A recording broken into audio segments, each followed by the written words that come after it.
I'm joined by my 24/7 colleague, Travis Branham. And the first thing on the agenda today is our updated high school rankings in the senior class of 2026. Those debuted yesterday. If you haven't seen them, they are live at 247sports.com, where you can find all of our recruiting coverage for the high school ranks.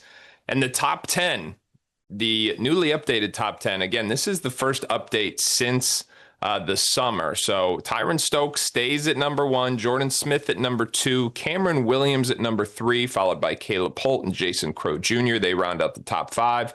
Bruce Branch and Anthony Thompson, 6 and 7, Dylan Mingo at 8, Christian Collins at 9, and Duran Rippey at 10. So Trav, let's just break down this top 10. I had said kind of on the record that I said Jordan Smith is, I believe, the best high school basketball player in the country.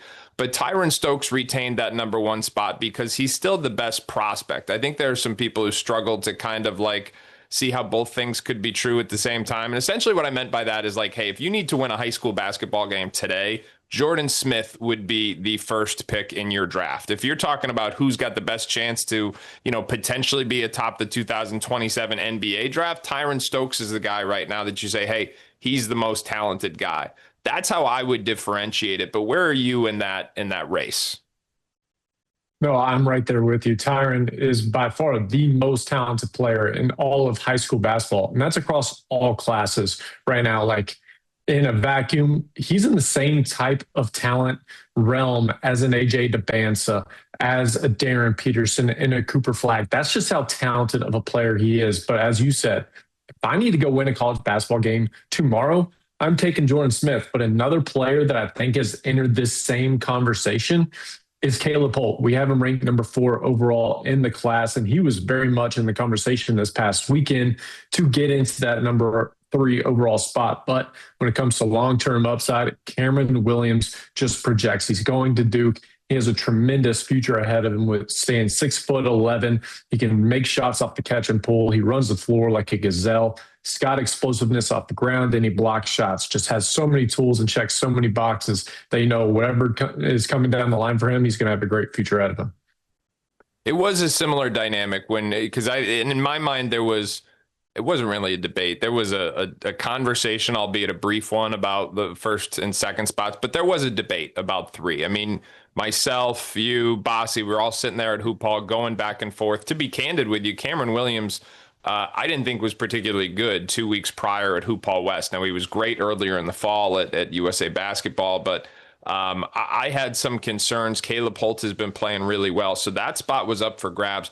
I also want to talk a little bit about Jason Crowe Jr., because this is someone that, we have been consistently higher than the rest of the industry on, and, taking some shots for that because he plays a rare, if not unique, style of high school where he's got the ball in his hands and he's got extreme volume. Now at Hoop Hall, this guy erupted for, I believe it was 48 points, 31 of which came in the first half. But the most impressive part was 27 points in a 12-minute span in that first half, showing just how potent he is.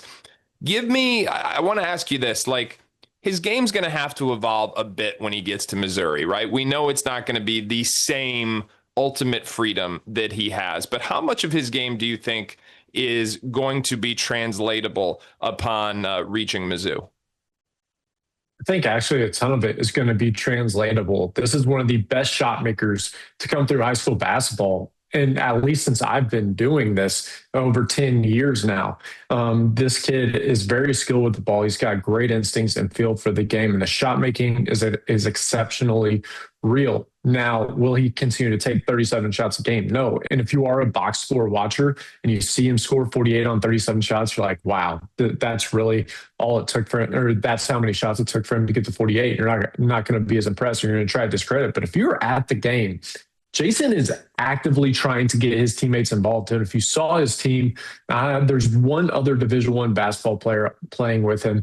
And the game we watched was against Abdou Toure, and they really were physical, tough, and athletic in how they guarded him and guarded that team. And he still passed and got other people's shots. And so I think at the collegiate level, he's going to get much more efficient, and the shot making is still going to shine and reign supreme, similar to what we're seeing out of Malik Thomas out of Arkansas this year. He was a similar high volume guard, and also similarly, Darius Acuff. We had him top 5. We caught some heat for it.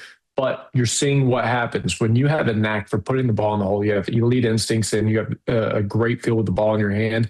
Things turn out very well for you in college.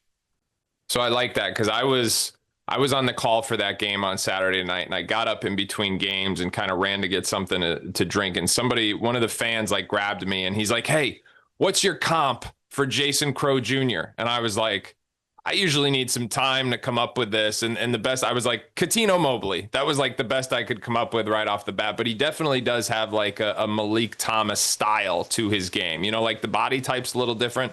But I think your point about like how he could be utilized at the next level with Malik Thomas is very fair. One other player that I want to shed some light on, Christian Collins, who maintained his spot in the top 10. On the surface, it looks like this has been like a very steady path for him, right? He's been top 10 for well over a year now. He was in the top 3 at this point last year because we saw a major ascension of his tools. He's another guy who had to keep coming a little bit, but we saw some real growth and there's undeniable upside. Now, the grassroots season, it didn't go as you would expect for a top 3 prospect from a counting stats perspective, right? He wasn't out there getting you 25 every game, but back at Bosco High School in California, St. John Bosco, for his senior season, he's gotten back to showing the stuff that made him a 5-star prospect last year. At every bit of 6'8", he's a twitchy athlete. He's active. He's shown some real growth with his playmaking. I've always been very clear that the best version of Christian Collins is when he's playing hard, he's rebounding, he's defending, he's flying around the floor, and that's got to be his baseline all the time. Those have got to be requisites. But we're definitely seeing some offensive growth as well, and I just wanted to take some time to recognize that because I think like sometimes when a player doesn't see a bump in the rankings, they say, "Oh, well, he's gotten better." Yeah, he's gotten better. That's why we still think he's one of the 10 best high school players in the country. And Christian Collins has had a really good high school season so far. Trav, the question I want to ask you, though, is obviously there's 5 people, right, that we're trying to take their opinions into consideration, and we're trying to synthesize multiple variables, including long-term potential, immediate college impact. Those are the 2 most important. If this were solely the Travis Branham rankings, which player would you have even higher, anywhere in the 150? Oh, this is the easiest question you could have given me. It's Quinton Coleman. He's going to Wake Forest next year. We bumped him up as far as 57 spots in this latest update, in this latest rankings. And this kid, I think he checks so many boxes, and it's going to be a player not only we talk about next year at Wake Forest, potentially as a sophomore star at Wake Forest, but even as a pro on down the line. He stands 6'4". He's long, he's athletic, he's got great feet. He can move very, very well out on the court, and he's very skilled, a dynamic scorer and playmaker. He plays the game the right way. He's extremely competitive. He's a great defender, knockdown shooter off the catch and pull, makes all the right passes out on the court. I think his ascension, what we saw this summer and where he's at right now, this kid is on a steep upward trajectory. And still, he's extremely productive right now, but physically, he still has a ways to go. So I think as his body continues to grow and mature, he's only going to continue to make big leaps and bounds in the years ahead. All right, Quinton Coleman, I think we are significantly higher on him than anyone else in the industry. But it is true. You and Bossy even tweeted he would have him in the McDonald's All-American game if it was solely at his discretion. So Quinton Coleman, you do have more than one fan here in the 24/7 Sports Group. Also, shout out to Chris Washington Jr., who you advocated for, the jumbo ultra athletic big wing who played his way back into the top 50 after a really strong performance at Hoop Hall Classic.